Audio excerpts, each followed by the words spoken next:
ও মাই god, জালে মাছ ছিঁড়ে যাচ্ছে না, মাছে জাল ছিঁড়ে যাচ্ছে। কোনটা? মাছে জাল ছিঁড়ে ফেলাচ্ছে। ওই তো জালে মাছ ছিঁড়ে ফেলা। ওই তো মাছে আর জালে উল্টো পাল্টা একটা কলি তো হয়ে গেল। একই কথা, জালে নাই মাছ ছিঁড়তেছে, অসুবিধা কি? ঘুরে ফিরে সেই একই কথা। ওই তো জালে মাছ ছিঁড়ে যাচ্ছে, হ্যাঁ দেখাচ্ছে তো মনে হচ্ছে। কিন্তু কি কপাল আমাদের। ওয়াটারপ্রুফ না?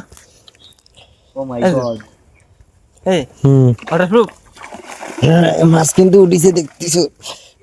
সরো এই আধা ঘন্টা পাচ্ছি না এখন। শিওর হ্যাঁ, না উঠিছে। বুঝেছিস কোনদিন?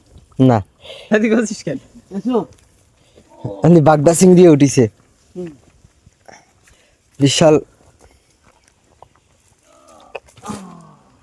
কি ব্লক সার্ভি তুই এলি এখন? তাই আমি ভিডিও করতেছি কিসের জন্য?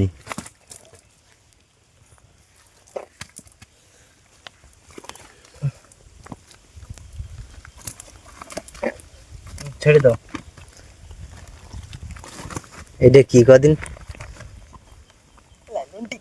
না এটা হচ্ছে কি ছেড়ে দাও। মনোসেক্স তেলাপিয়া, হ্যাঁ ছেড়ে দাও। পাঙাশটা কি রাখবা? হ্যাঁ, পাঙাশ রেখে দিই। ক কিলো হবে? 1 কিলো না 1.5 কিলো? বেশি। 1.5 কিলো। বাসা দেখতে চেঞ্জ হয়ে গেছে।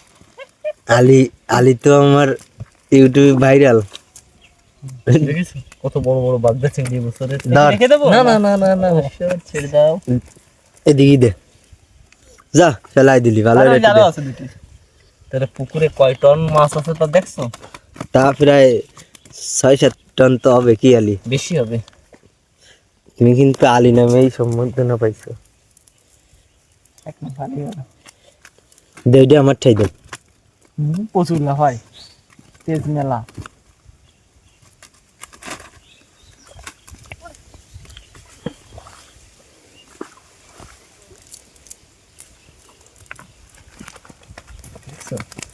কতগুলো বাগদা আইছে, আর এবছরের বাগদা কত বড় বড় হইছে দেখো। এবছর ছাড়িছে নি আলি? হ্যাঁ, এই বছর ফলন কি ভালো।